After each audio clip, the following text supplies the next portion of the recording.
Born in struggles, raised in shadows.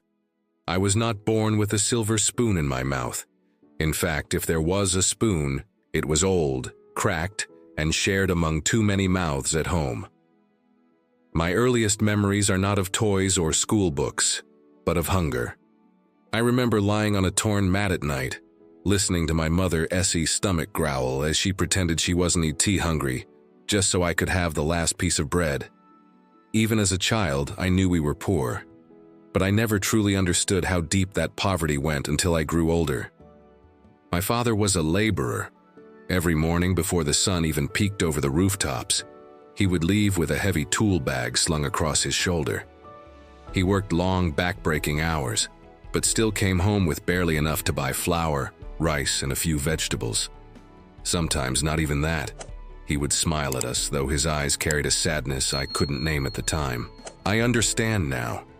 It was the pain of not being able to give his children the life he wanted for them. Our house wasn't much of a house, just 2 small rooms made of bricks and mud, with a roof that leaked whenever it rained. I hated those nights most.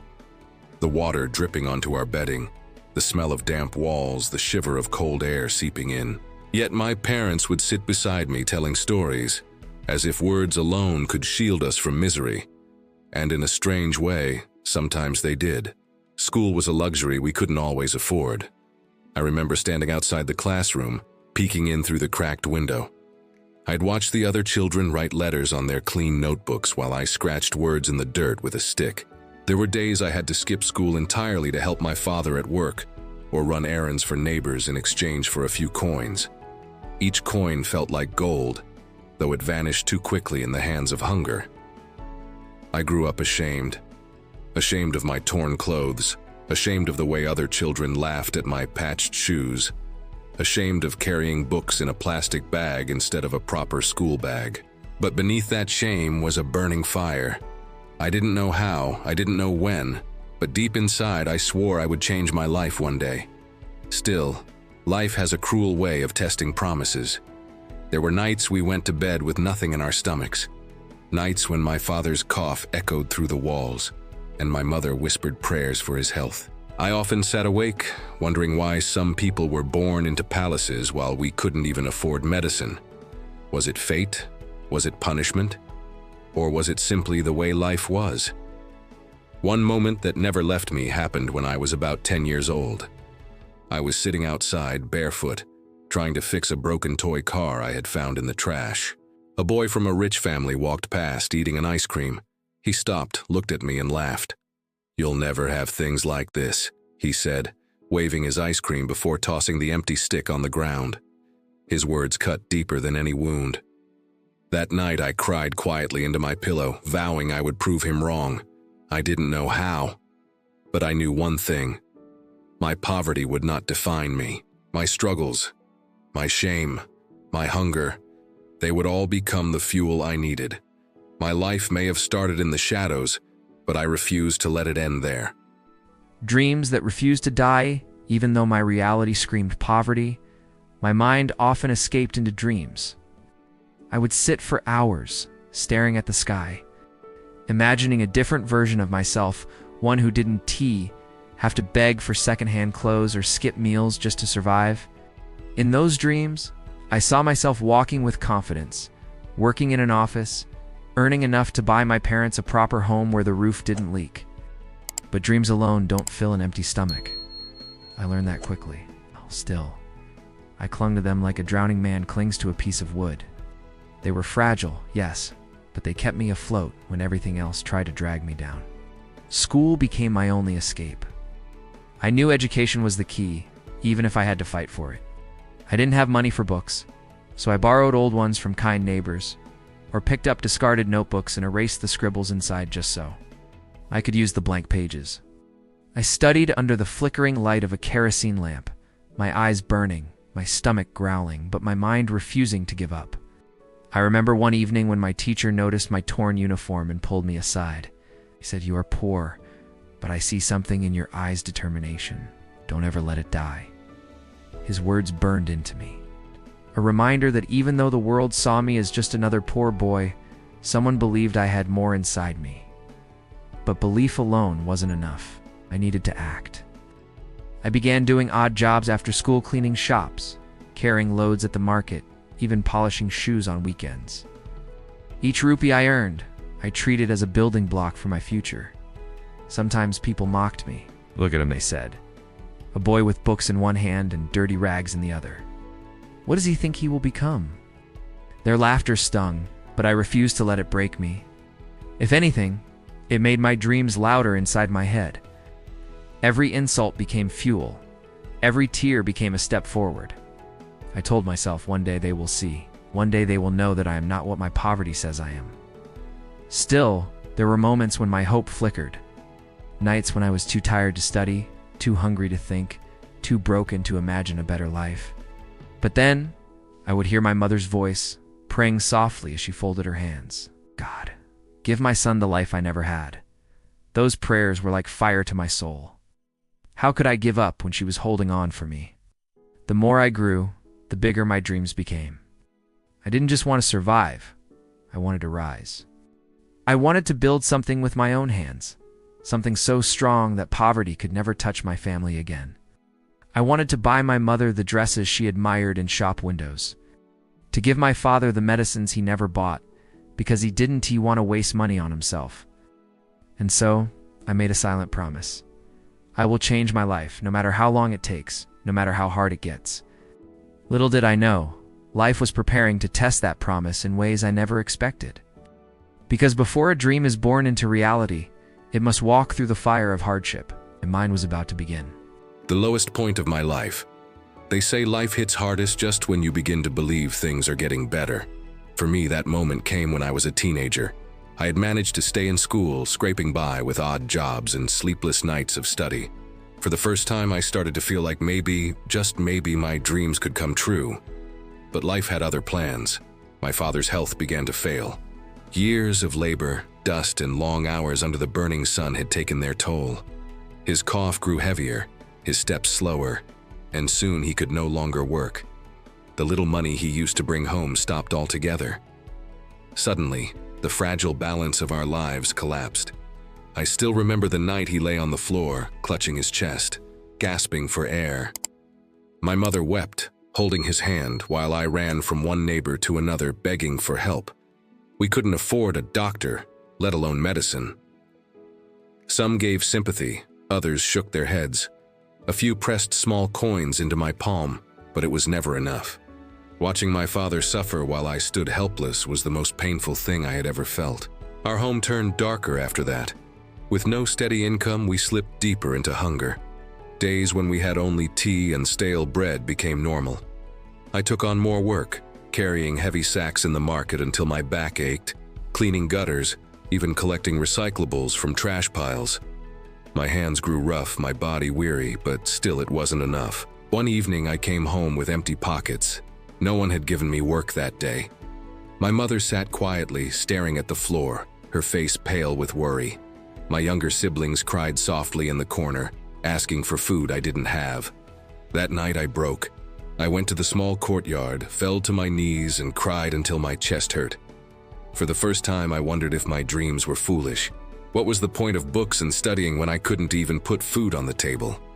I remember whispering to the stars above, "Why me? Why us? What have we done to deserve this life?"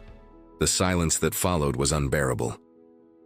The lowest point came one morning when my father called me close.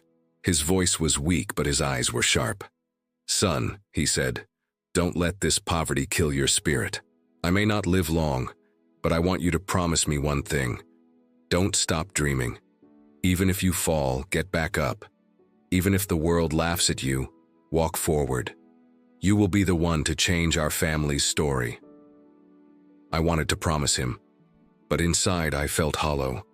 How could I rise when every step forward pushed me 10 steps back? That day I walked the streets aimlessly, watching others live lives I could only imagine.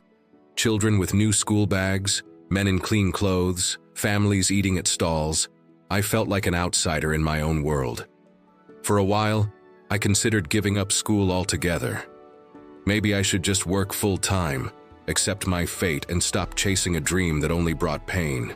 I stood at the edge of surrender, staring into the pit of hopelessness. But then, something unexpected happened. A stranger, someone I barely knew, saw me working at the market and asked why I looked so broken. When I told him about my father, he placed his hand on my shoulder and said, "Sometimes life crushes you to test if you're strong enough to rise. Don't let this be your end. Let it be your beginning." Those words didn't erase my struggles, but they planted a small seed of hope in my broken heart. Even in my lowest moment, a tiny voice whispered, "Maybe, just maybe, this isn't where my story ends." A chance that changed everything. Life has a strange way of turning when you least expect it. After months of struggle, when my father's health was failing and my hope was thinning, a small moment, an opportunity, arrived that would slowly begin to change everything.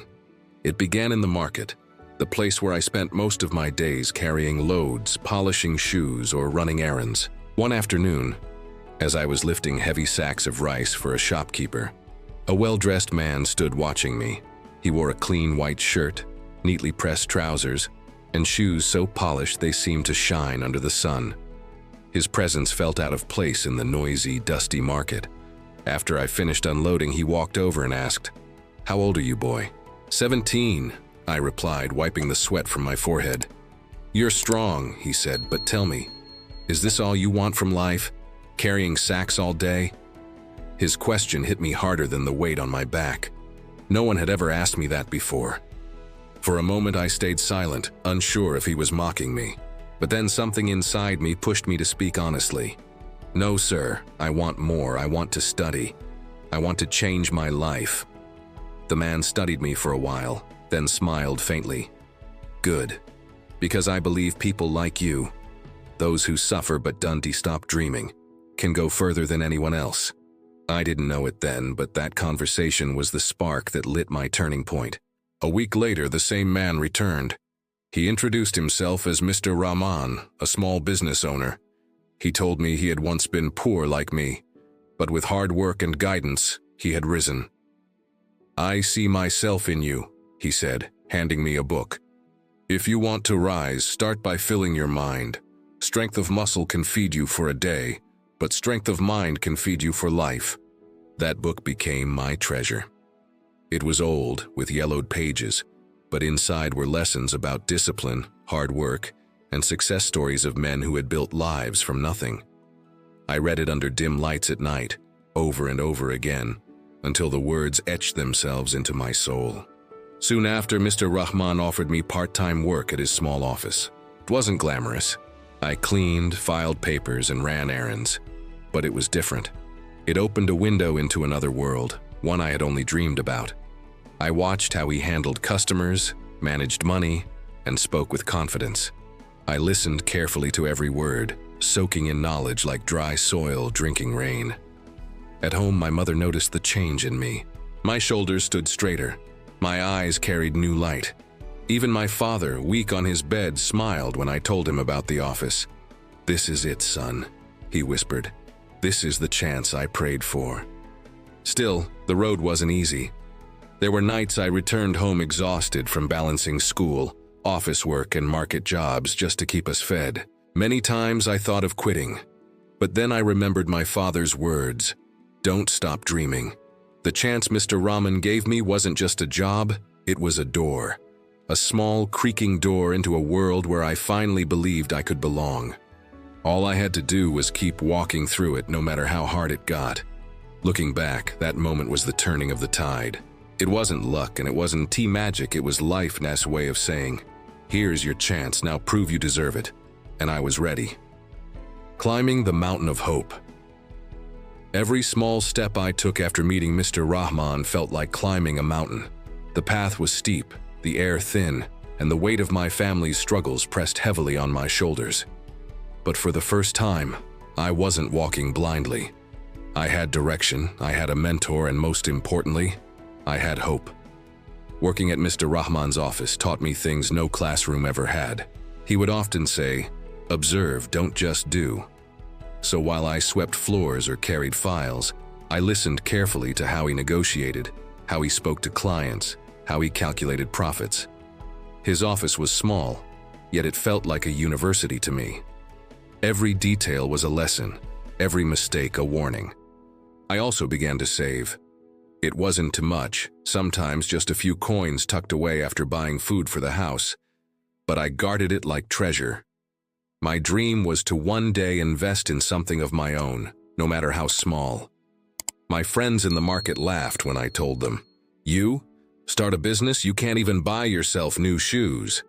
But their laughter only fueled me. I knew my steps were slow, but they were steady. At school, I worked harder than ever. I wanted my education to match my ambition. Many nights I stayed awake until dawn, reading by the faint light of a kerosene lamp, my body begging for rest while my mind refused to quit. Whenever I felt weak, I pictured my father lying sick, my mother praying for a better tomorrow, and my siblings watching me with hope in their eyes. I couldn't let them down. But the climb was never smooth. There were setbacks that shook me to my core. One month, my father's health worsened, and almost all my savings went into buying his medicine. I remember holding the little jar of pills, staring at the empty space in my pocket where my coins once were, and wondering if I was moving backward instead of forward. Another time, the office faced a slow season, and Mr. Rahman couldn't pay me for weeks. I returned to carrying loads at the market just to keep food on our table. Yet even in those moments, I reminded myself, every mountain has obstacles. Rocks may fall, storms may strike, but the peak is still there, waiting. Slowly, my efforts began to show. Mr. Rahman noticed my hunger for knowledge and began giving me small responsibilities beyond cleaning or errands. First, it was handling deliveries, then organizing files, and later even talking to a few customers. My hands trembled the first time I had to explain prices, but when I managed, the pride in Mr. Rahman's eyes gave me strength. At home, changes were small but meaningful. We could afford rice more regularly. My siblings had notebooks for school instead of writing on scraps. My mother finally bought herself a simple shawl after years of sacrificing everything for us. Even my father, though weak, began to smile more often. He would say, "You're lifting us higher, son, step by step." Each day felt like climbing one more rock on that mountain. I still slipped, I still fell, but I never stayed down for long. My dream was no longer just about escaping poverty. It was about transforming it. I wanted to prove that a boy born in the shadows could stand in the light, not just for himself, but for everyone who believed in him.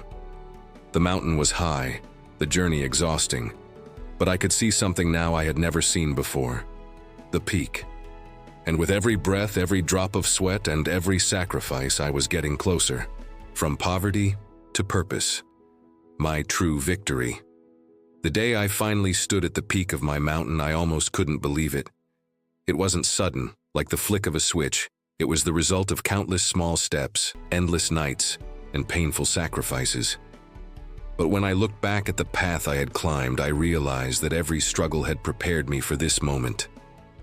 Years of learning under Mr. Rahman paid off when he trusted me with managing a small branch of his business. At first, I was terrified. I was just a poor boy with patched shoes and no formal experience. Who was I to run an office? But then I remembered the boy who once wrote letters in the dirt with a stick, who once worked with blistered hands in the market, and who once promised his dying father that he would never stop dreaming. That boy had grown into someone stronger, someone ready. The branch didn't grow overnight. There were setbacks, angry customers, and weeks of losses. But I worked harder than ever, applying every lesson I had learned. I treated customers with respect, listened to their needs, and built trust with patience. Slowly, the business began to stand on its own feet, and so did I. I will never forget the first time I brought home more money than we needed for food. My mother's eyes filled with tears as I handed her the bills. "This is more than enough for this week," she whispered, her voice trembling. For years, I had only seen her tighten her shawl against hunger. But that day, I saw her breathe freely. My siblings laughed, asking if we could finally taste the sweets they always saw in shop windows. Even my father, frail on his bed, smiled with pride. His dream was coming true through me, step by step, Our lives changed. We moved into a small but proper house, one with a roof that didn't leak when it rained. My siblings returned to school with proper bags and uniforms. My mother no longer had to beg neighbors for flour, and for the first time in my life, I bought my father the medicines he needed without counting coins in fear. But my greatest victory wasn't just lifting my family out of poverty. It was discovering my true purpose. I knew what it felt like to be laughed at for wearing torn clothes, to sleep on an empty stomach, to carry shame heavier than any sack of rice. And I also knew what it felt like to rise, to fight, and to prove the world wrong. That's why I made a promise to myself. I would not climb this mountain alone. I began helping other poor children in my neighborhood, buying them books, paying small school fees, even mentoring them the way Mr. Rahman once mentored me. Some people said I was foolish, that I should save every penny for myself. But I knew the truth. Success means nothing if it isn't shared. Today, when I look at my journey, I don't just see a poor boy who became successful. I see a cycle broken, a story rewritten. I see how pain can become power and how shadows can give birth to light. I am no longer ashamed of my past. My poverty shaped me, tested me, and prepared me. It gave me a story worth telling, a reason to keep fighting, and a purpose beyond myself. So this is my true victory. Not wealth, not status, not even comfort. My victory is knowing that I changed my life, and now I can help others change theirs. From poverty to purpose, that is my story.